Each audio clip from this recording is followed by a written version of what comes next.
Okay. Hello, good afternoon, everyone. This is Yousef Faroukh. I'm a senior mechanical engineering student at the University of Sharjah. I'm also a researcher at the University of Sharjah and the Sharjah Center for Astronomy and Space Sciences. Today, I'm going to talk about the Cassini mission, which was a mission that was built by the three space agencies, major space agencies: NASA, which belongs to the United States, the European Space Agency, which belongs to Europe, and the Italian Space Agency. The Cassini mission was basically had three primary objectives. It was sent to study Saturn, which we consider as the biggest planet in our solar system. To study its internal composition, the structure, the weather of the planet, and its rings. What are the composition of its rings? About the ice structures of the rings, and one of its most important moons, which is Titan.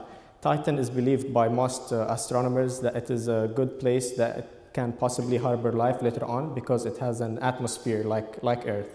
Not exactly like Earth, but it has an atmosphere. The mission took in total 20 years. The launch was in October 15, 1997. It reached to Saturn by 2004. The spaceship reached Saturn by using something in orbital mechanics that we call gravity assist.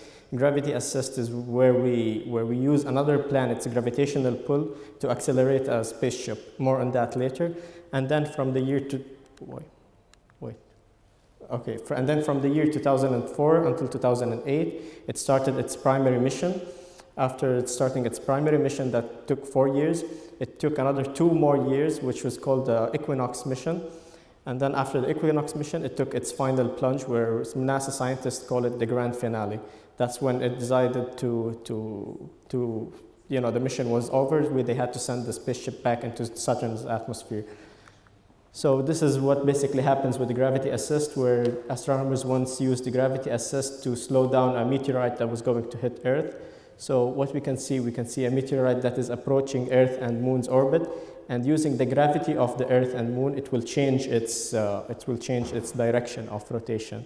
So that's how the spaceship gained momentum. It used four types of the gravity assist, 2 times around Venus and then 1 time around Earth, so that it can reach Saturn. This is a picture of the moon Titan. On the Cassini mission, there was a lander, which was called the Huygens, which landed on the Titan's surface. As we can see from the images, this is how the surface of Titan looks like. Of course, we could not send a lander to Saturn because Saturn is a gassy planet. It does not have a solid surface like Earth and Venus and other solid planets, as they would call them. So after decommissioning, after completing its 20 years mission, the scientists decided that instead of just sending it into space to wander, they're going to send it deep inside Saturn, where it could collect more information and more data, which at first the scientists could not think that the information was that much of a value.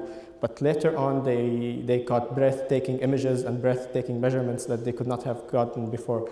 So as we can see here, we can see a storm that's on the northern hemisphere. This is just an entire storm covering the planet from side to side on the top. This is a picture that shows the icy compositions of the rings. Towards the center, you can see that there is more ice and particle, differencing with the size and the particle composition on the far end of the planet. This is a picture of one of its moons, the Hyperion moon. The picture is not clear, but using this image, we could determine the composition of the planet and how its surface would look like. And this is just a picture of Saturn by itself. Now, many of you might ask me, like, this talk is about humanity and breaking barriers. So what does this mission have to do to highlight the importance of humanity and breaking barriers, and etc.? So I'm going to leave you with an image that was taken by Cassini. As you can see here, that is Earth. This pale blue dot is Earth. On it, everyone you love, everyone you know, everyone you heard of, every creator and destroyer of civilization. This is the aggregate of our joy and suffering. This is where young couples fall in love. This is where everyone, mothers, fathers, their hopeful children, every saint and sinner, every superstar or supreme leader, think of all the times that emperors just spilled blood of another people of the same humankind just so that they can own a small piece of this pixel right here. Sometimes it makes me wonder, why do humans have this perception that we have some kind of a privileged position in this world?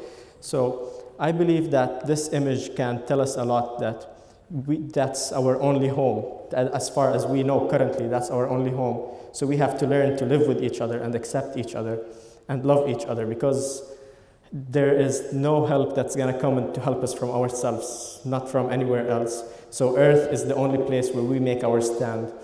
So thank you.